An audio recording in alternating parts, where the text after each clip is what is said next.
that much, so the price isn't that important. I just want to get it to. They accept beets and potatoes there too, so we'll bring them here.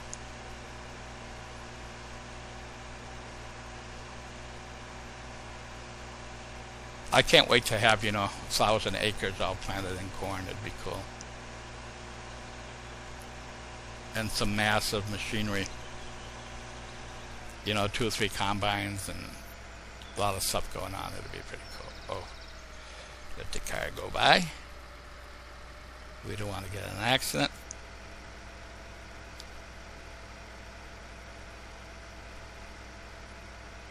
Okay, these are the rail yards.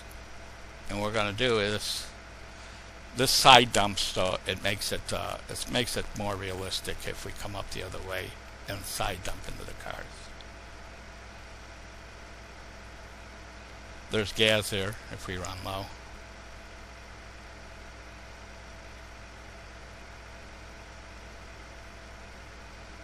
Okay, a little tight here, but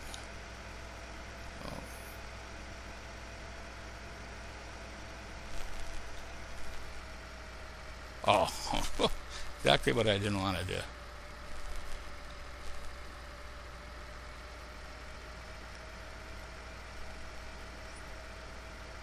Okay.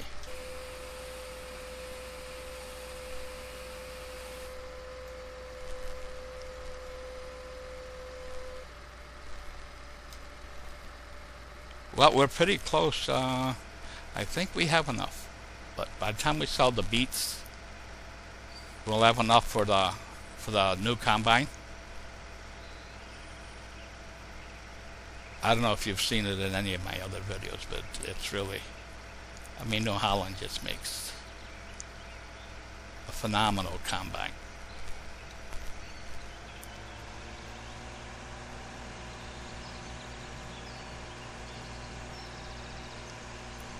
This trailer holds, I think like 46,000, so we won't be selling this ever.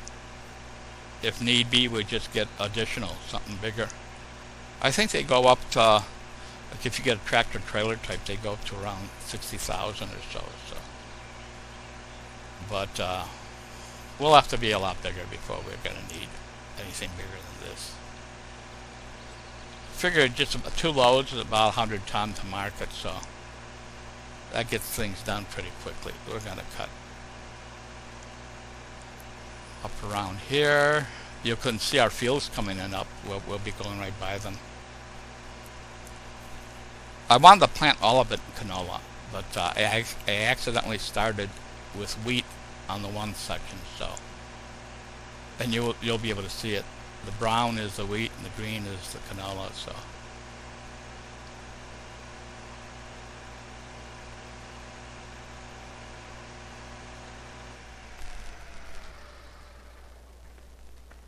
This is what it's all about. Look at this. Wow. This looks like hundreds of acres planted. It's only about 150 and 50, but look at this.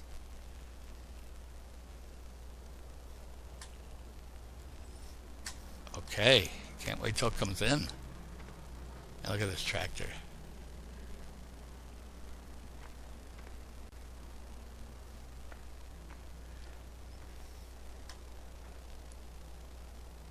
It's got the front end 3-point hitch, power takeoff. Okay.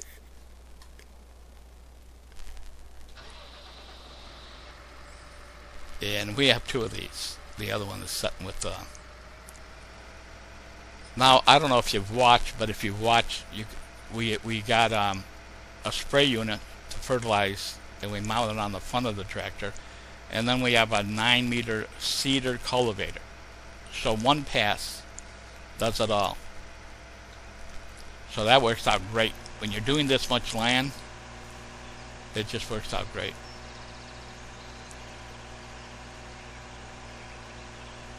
Okay, the silos are now empty. We took everything to market. The only thing we got left now is the beets and the potatoes, but we are gonna take those to market too. I figured we can use the money. Later on, we're gonna, when we're able to, it'll be a while, but we will fill the silos and then wait for the, well, you know, wait for the deals, because a lot of times when they're desperate for a certain crop, they pay better. Okay, where is the, I thought, oh, here it is on the other side. No problem. No problem. I just figured out it's over on the other side. You can see we put in the new buildings, and we put in a lot of new trees. All the pine trees you see, the Douglas fir and spruce around, we put all those in. Okay, let's oh,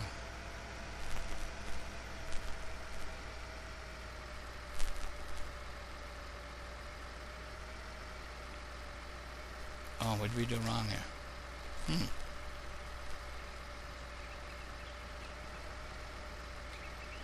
Okay, here we go.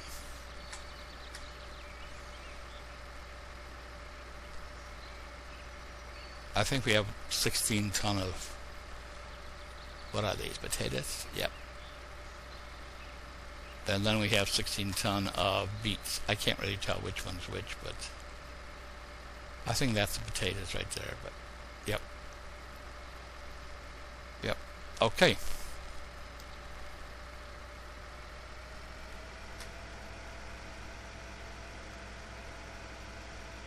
And as you can see, pretty well straight down is where the, so we really don't need this. This had been the first time I'd been to the rail yard, so. Anyway, the ranch is looking good. Oh. Huh. You know what? When I moved one of the trees, I must have missed,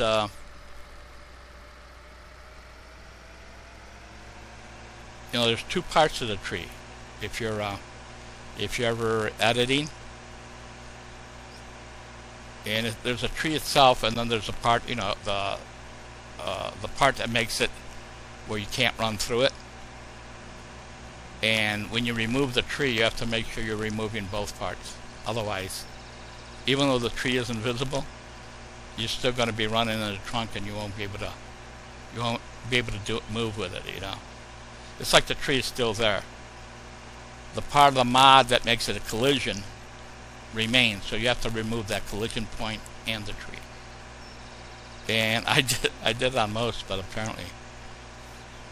So when I go into the editor, I will find that stump and remove it. Here's our local blimp.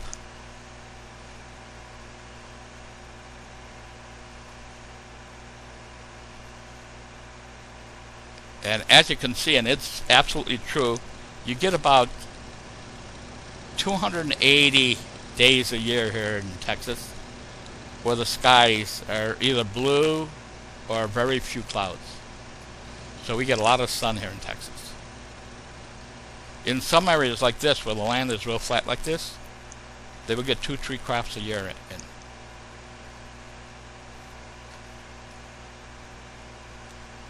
You know, all you need is good land. In some cases, during the summer, they irrigate, you know, to get the crops in.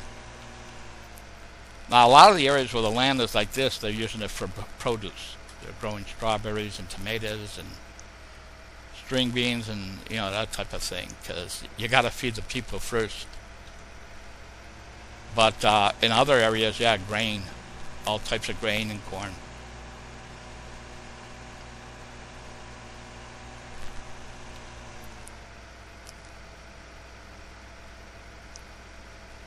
And we're going to be mostly a grain and cattle ranch.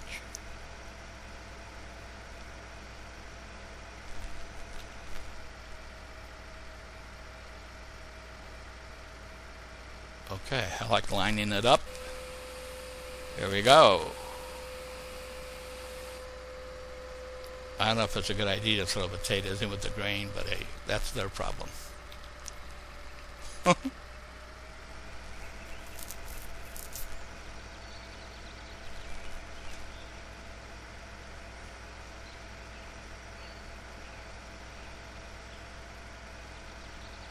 I like these automatic gates.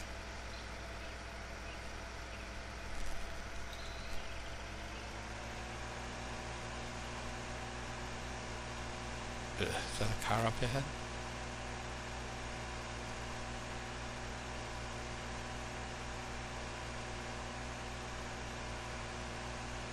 I think it is. I love these big straightaways.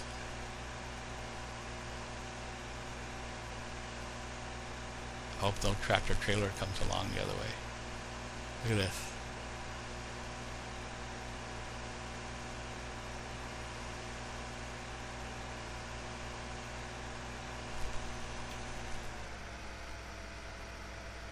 Oh, gotta cut across the fields.